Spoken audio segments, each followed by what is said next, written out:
Hello বন্ধুরা, আমি সুনিতার রান্নাঘরে তোমাদের সবাইকে অনেক স্বাগত।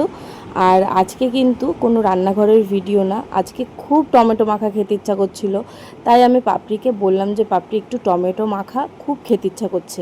আর জানো তো আমি না আগে এই যে কাঁচা টমেটো বলতে মানে রান্না করা ছাড়া যে টমেটোটা আর কি, তো ওরকম শুধু শুধু আমি খেতে পারতাম না, কিন্তু এখন একটু এরকম তেঁতুল দিয়ে মাখানোর পরে এত ভালো লাগে। তোমরা যদি না খেয়ে থাকো অবশ্যই বাড়িতে এরকমভাবে মাখিয়ে খাও, দেখবে খুব ভালো লাগে। আর দেখো আমরা কিন্তু শুধু টমেটো মাখা খাচ্ছি সেটা না, আমরা তার সাথে কিন্তু বোঁদে আর মুড়ি দুটোই খাচ্ছি। কারণ কি আগের দিন রাত্রিবেলা একটা পুজো বাড়ির থেকে এই বোঁদে আর মুড়িটা দিয়েছিল, তো সেটা তখন আর আমরা খাইনি কেউ, আর এখন সেটাই খাওয়া হচ্ছে। আর সেটা খেতে খেতে টমেটো মাখাটাও খাচ্ছি। টমেটো মাখাটা দারুণ হয়েছিল। আর তোমরাও এইভাবে বাড়িতে মাখিয়ে খাও, যারা যারা এখনও খাওনি খেয়ে দেখো, আর আমাকে কমেন্ট করে বলো তোমাদের কেমন লাগলো।